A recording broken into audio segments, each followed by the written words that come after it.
그 뒤로 며칠 동안 토끼들은 열심히 키하르의 먹이를 잡았다. 에이콘과 핍키는 자기들이 마을에서 가장 뛰어난 벌레잡이라고 뻐기면서 엄청나게 많은 딱정벌레와 메뚜기를 날라왔다. 처음에 갈매기는 갈증으로 무척 고생했다. 견디다 못해 긴 줄기를 쪼아서 목을 축이기도 했다. 다행히 갈매기가 토끼 마을에 온 지 사흘째 되던 날 밤 서너 시간쯤 비가 내려 고갯길에 물웅덩이가 생겼다. 건초철이 다가오면 늘 그렇듯이 햄프셔 지방은 궂은 날씨가 계속되었다.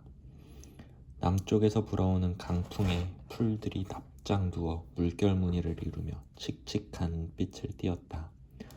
너도밤나무의 큰 가지는 거의 움직이지 않았지만 요란한 소리를 냈다.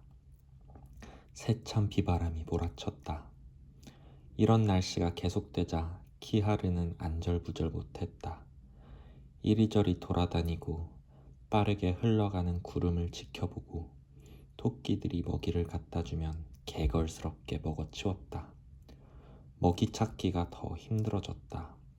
비가 오면 곤충들은 풀 속으로 깊숙이 숨기 때문에 파헤쳐서 잡아야 했다. 어느 날 오후 비귀기 헤이즐을 깨워서 키하르가 할 말이 있다고 전해주었다. 헤이즐은 여전히 파이버와 같은 굴에서 지냈다. 헤이즐은 땅 위로 나가지 않고 굴길을 지나 갈매기가 있는 곳으로 갔다. 갈매기 머리에서 검은 털이 빠지고 흰 털이 난 것이 맨 먼저 눈에 띄었다. 눈가에는 아직 짙은 밤색 털이 남아 있었다. 헤이즐은 자기가 인사를 건네자 갈매기가 서툰 토끼어로 더듬더듬 대답하는 것을 보고 깜짝 놀랐다. 헤이즐에게 할 말을 미리 연습한 게 틀림없었다. 에, 이, 줄, 씨, 토끼들 열심히 일해. 나 이제 안 죽어. 곧 다 나아. 헤이즐이 말했다. 좋은 소식이군. 잘됐다. 키하르는 다시 산울타리 말로 돌아왔다. 픽픽씨, 많이 좋은 토끼. 맞아. 픽픽씨가 너희들 엄마 어때? 엄마 수컷다.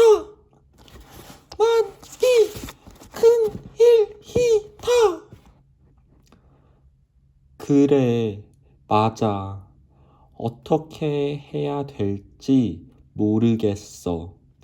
엄마를 구할 데가 없어. 살들어. 나 좋은 생각 있어. 나 이제 괜찮아. 날개 나왔어. 바람 크나면 날아가. 너희 위해 날아. 엄마 머니 찾았어. 너 가르쳐 줄게. 좋지? 와, 정말 멋진 생각이야, 키하르. 그런 생각을 하다니 진짜 똑똑하구나. 넌 정말 훌륭한 새야. 나 올해 엄마 크나서 너무 늦어서 엄마들 모두 둥지에 앉아 있어. 알나? 안 됐구나. 다음에 나 엄마 찾아. 지금은 너희 위해 날아. 도와줄 일이 있으면 뭐든지 도와줄게. 이튿날 바람이 잔잔해지자 키아르는 두세 번 짧은 비행을 했다. 하지만 사흘 뒤에야 탐색하러 나갈 자신이 생겼다. 더없이 화창한 6월 아침이었다. 키아르는 젖은 풀숲에서 하얀 달팽이를 잡아 큰 부리로 깨트려 먹다가 갑자기 비퀵을 휙 돌아보며 말했다. 지금 나. 키아르는 날개를 펼쳤다. 비퀵의 머리 위로 60cm짜리 날개가 활짝 펼쳐지자 비퀵은 꼼짝 않고 앉아 이별의식인 양 하얀 날개가 파닥이며 일으키는 바람을 맞았다. 비퀵은 날개가 일으킨 바람 속에서 귀를 늘어뜨린 채 키하르가 굼뜨게 공중으로 날아오르는 모습을 뚫어지게 바라보았다. 땅 위에 있을 때는 그토록 길고 우아하던 몸이 하늘로 날아오르자 짧고 굵은 원통처럼 보였고 앞쪽에는 까만 눈 사이로 빨간 부리가 튀어나와 있었다. 키아르는 잠시 몸통만 오르락내리락하며 공중에 떠 있었다. 그러더니 높이 날아올라 풀밭 위를 비스듬히 날다가 북쪽 절벽 아래로 사라졌다. 비퀵은 숲으로 돌아가서 키하르가 출발했다는 소식을 전했다. 키하르가 떠난 지 며칠이 지났다. 토끼들이 생각했던 것보다 시간이 오래 걸렸다. 헤이즐은 키하르가 과연 돌아올지 의심스러웠다.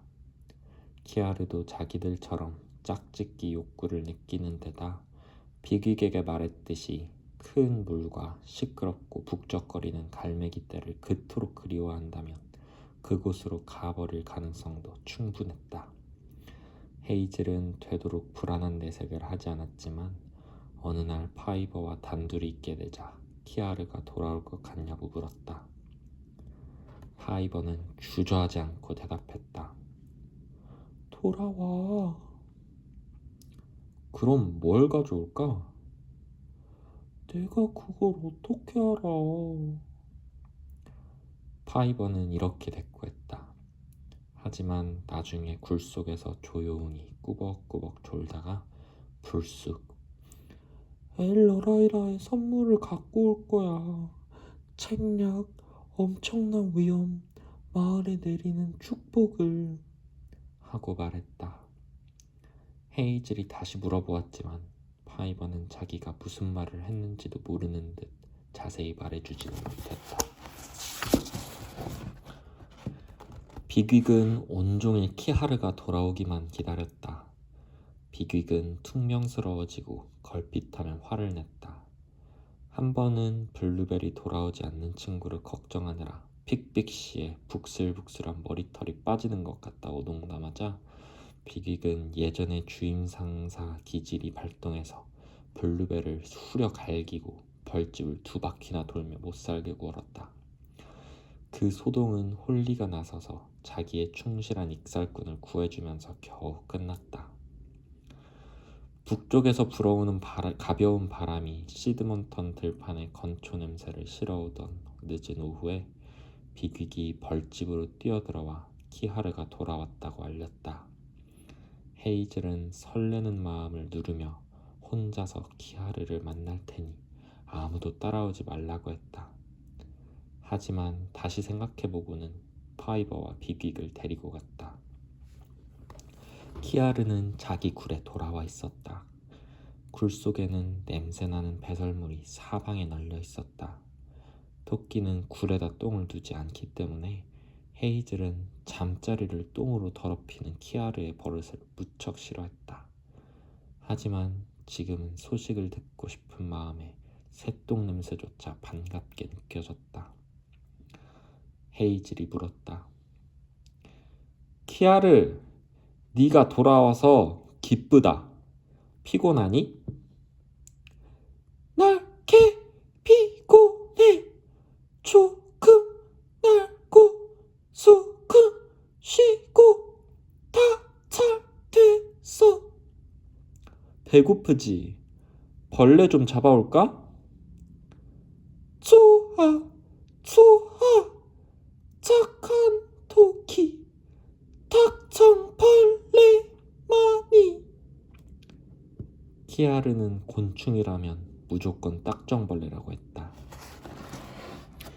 키아르는 토끼들의 보살핌이 그리웠던지라 다시 돌아온 기쁨을 누리고 싶어하는 눈치였다. 이제는 가만히 앉아서 먹이를 받아먹지 않아도 되었지만 그런 대접을 받아야 한다고 생각하는 게 분명했다. 비퀵은 다른 토끼들을 모아 먹이를 구하기 위해 해질녘 때까지 바쁘게 돌아다녔다. 마침내 키하르가 약삭 바른 눈빛으로 파이버를 바라보며 말했다. 어이 고메이씨, 내가 갖고 온 거 알아? 파이버가 퉁명스럽게 대꾸했다. 몰라. 말해. 이 큰 어턱들 날아다녔어. 이쪽 저쪽 해 뜨는 쪽 해 지는 쪽 토끼 없어. 하나도 없어. 키아르는 입을 다물었다. 헤이즐은 불안한 듯 파이버를 쳐다보았다. 그래서 맨날에 내려가서 작은 언덕 큰 나무 있는 농장 알아? 아니, 농장이 있는 줄 몰랐어. 계속해봐. 나 가르쳐 준다. 안 멀다. 여기 보여. 거기 토끼들 살아. 상자 속에서 살아. 인간이랑 같이. 알아? 인간하고 같이? 지금 인간이랑 같이 산다고 했어? 그래. 인간하고 같이 헛간에서 헛간 상자 속에 인간이 먹을 것 같아져. 알아? 헤이즐이 말했다. 그런 일도 있다는 건 알아. 들은 적 있어. 잘했어, 키아르. 꼼꼼히 알아봤구나. 하지만 우리한테는 도움이 안 돼. 엄마들 있어. 큰 상자 속에. 다른 곳에 없어. 들판에도 없고 숲에도 없어. 토끼 없어. 하나도 못 봤어. 큰일이네. 잠깐 나 더 얘기해. 들어봐. 나 다른 쪽 날아가서 하나제 해 있는 곳. 그래, 큰 물 있는 쪽. 비퀵이 물었다. 그럼 큰 물까지 갔다 온 거야? 아니, 그렇게 멀리 아냐. 그쪽 강 있어. 알아? 아니, 그렇게 멀리까지 못 가봤어. 키아르는 되풀이해서 말했다. 강 있어. 거기 토끼 마을 있어. 강 건너편에? 아니, 그쪽으로 가. 큰 들판으로 쭉. 한참 가면 토끼 마을 있어. 아주 커. 그 뒤에 철길 있고 뒤에 강 있어. 파이버가 물었다. 철길? 응. 철길 못 봤어? 간히 만들어. 키아르의 말은 말법도 틀린 데다 발음이 이상해서 토끼들은 무슨 말인지 알아듣기 힘들었다. 방금 키아르가 말한 철과 길이라는 말도 갈매기한테는 익숙한 단어지만 토끼들은 거의 들어보지 못했다. 토끼들은 넓은 세상을 알고 있는 키아르의 말을 이해하기 힘들었다. 하지만 키아르가 걸핏하면 짜증을 내서 자세히 물어볼 수도 없었다. 헤이즐은 얼른 생각을 정리했다. 두 가지는 확실하다. 키아르는 남쪽에 있는 큰 마을을 찾아낸 게 틀림없다. 그리고 철길이 뭔지는 모르겠지만 그 마을은 철길과 강 이쪽 편에 있다. 그렇다면 목적지까지 가는데 철길과 강은 신경 쓰지 않아도 될 것이다. 헤이즐이 말했다. 키아르, 확실히 말해줘. 철길과 강은 신경 쓰지 않아도 그 마을에 갈 수 있어? 그래, 그래. 철길로 안 가. 토끼 마을 큰 들판 덤불숲 속 엄마 많아. 여기서 그 마을까지 얼마나 걸릴까? 이틀 멀어. 잘했어, 키아르. 우리가 바라던 일을 다 해주었어. 이제 쉬어. 먹이를 갖다 줄 테니까 실컷 먹어. 지금 찬타. 내일 타정벌레 많이. 그래, 그래. 토끼들은 벌집으로 돌아왔다. 헤이즐이 키하르의 소식을 전하자 긴 시간에 걸쳐 이어졌다 끊어지기를 되풀이하며 산만한 토론이 진행되었다. 토끼들은 이런 방법으로 결론에 도달한다. 2, 3일 동안 남쪽으로 가다 보면 토끼 마을이 나온다는 사실은 토끼들의 머릿속에서 깜빡깜빡 떠올랐다가 사라지곤 했다. 마치 깊은 물속에 빠진 동전이 이쪽 저쪽으로 움직이고 뒤집히고 사라졌다가 다시 나타나면서 바닥으로 가라앉는 것처럼. 헤이즐은 이야기가 계속되도록 내버려 두었다. 토끼들은 한참을 두렁거리다가 마침내 뿔뿔이 흩어져 잠자리에 들었다.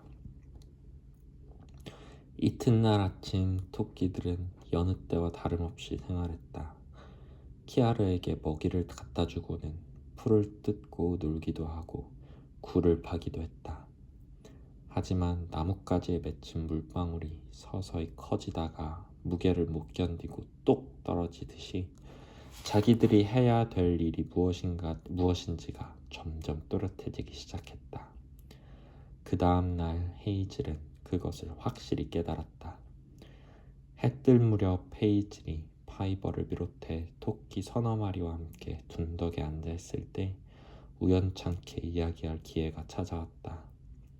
모두 모일 필요는 없었다. 결론이 내려졌다.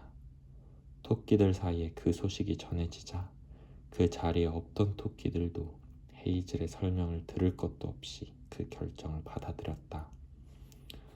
헤이즐이 말했다. 키아르가 찾은 마을은 아주 크다고 했어. 비귀기 말했다. 그러니 힘으로 빼앗을 순 없어. 헤이즐이 말했다. 난 그 마을에 가서 살고 싶진 않아. 너희들은 어때? 댄더라이언이 말했다. 여길 떠나다니 애써 만들어 놓은 마을을 두고? 게다가 거기 가봤자 고생만 할 거야. 아무도 가겠다고 하지 않을걸? 헤이즐이 말했다. 우리가 바라는 건 암토끼 몇 마리를 데려오는 거야. 어려울 것 같니? 홀리가 말했다. 그렇진 않을 거야. 말이 크면 토끼가 너무 많아 배를 고르는 토끼도 있게 마련이야. 그러다 보니 젊은 암토끼는 신경이 예민해지고 초조해져서 아기를 낳지도 못해. 아기를 못 낳기도 해. 뱃속에 아기 토끼가 생기더라도 돌은 녹아서 몸속에 흡수되는 거야. 그건 몰랐어? 스트로베리가 말했다. 몰랐는데? 너희 마을은 토끼 수가 많지 않아서 그래. 우리 마을, 그러니까 스레아라 마을도 한두 해 전에 수가 너무 늘어난 적이 있었는데 젊은 암토끼들이 아기 토끼를 낳지 않고 자기 몸속으로 누루 흡수해버렸어. 스레아라가 말하기를 옛날에 엘러라이라와 프리스님이 계약을 맺었대. 프리스님이 토끼한테는 아기가 죽어서 태어나거나 원하지 않는데 태어나는 일이 없도록 해주겠다고 약속했다는 거야.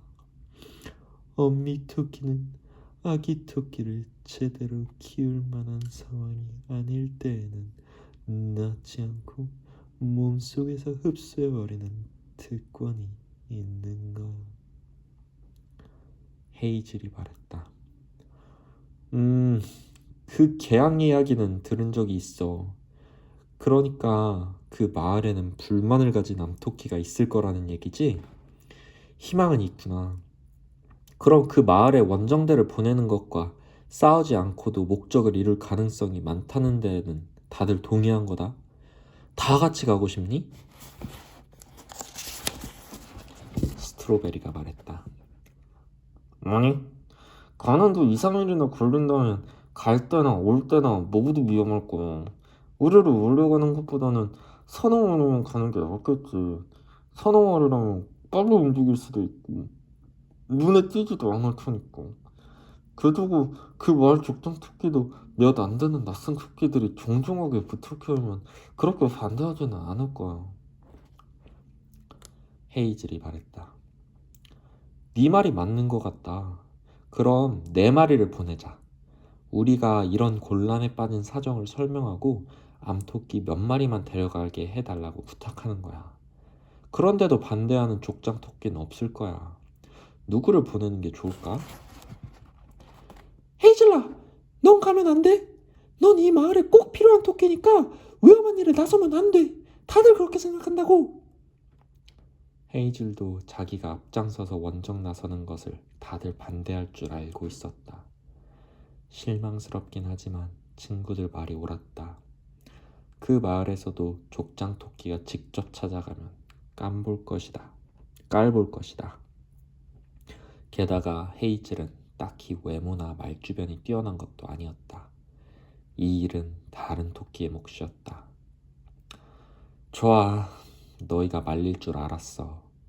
어쨌든 이런 일에는 나보다 홀리가 적임자야. 홀리라면 트인 곳을 지나는 법도 훤히 알고 그 마을에 가서도 이야기를 잘 할 거야. 아무도 반대하지 않았다. 홀리는 누가 보아도 적임자였지만 같이 갈 토끼를 뽑기는 그리 간단하지 않았다. 다들 가고 싶어 했지만 워낙 중대한 일이라 결국 토끼 한 마리 한 마리를 놓고 따져보았다. 오랜 여행에서 살아남아 건강한 모습으로 도착해서 낯선 마을에서도 신뢰를 얻을 수 있는 토끼는 누구일까?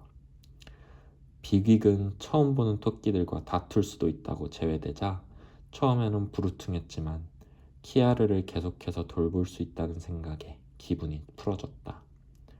홀리는 블루벨을 데려가고 싶어 했지만 블랙베리 말맞다마 따나 블루벨이 농담을 했다가 족장 토끼를 언짢게 하기라도 하면 이를 그르칠 수도 있었다. 결국 실버와 벅손과 스트로베리가 뽑혔다. 마을은 안에도 스트로베리는 기뻐하는 기색이 뚜렷했다. 그동안 겁쟁이가 아님을 보여주려고 애써왔던 터라 친구들의 인정을 받았다는 사실에 뿌듯해했다. 원정대는 새벽 어스름 속에서 출발했다. 헤이즐과 비귀은 너도밤나무 숲 남쪽 끝까지 배웅하러 나와 친구들이 서쪽에 있는 농장을 향해 가는 모습을 지켜보았다. 홀리는 자신감에 넘쳐 보였고 나머지 세 토끼도 의기충전해 있었다. 의기충천해 있었다. 친구들의 모습은 이내 풀숲으로 사라졌고 둘은 숲속으로 돌아왔다. 키아르는 그날 오후에 원정대가 제대로 찾아가고 있는지 확인하고 와서 상황을 알려주었다. 헤이즐이 말했다. 우리가 할 수 있는 건 다 했어. 남은 건 저 친구들과 엘러라이라에게 달려있어. 당연히 잘 되겠지? 비빅이 말했다. 잘 대담하다. 빨리 돌아오면 좋겠다. 내 굴에서 근사한 암토끼와 아기들과 함께 사는 날이 빨리 왔으면. 작은 비객들이라니. 헤이즐, 생각만 해도 가슴 떨린다.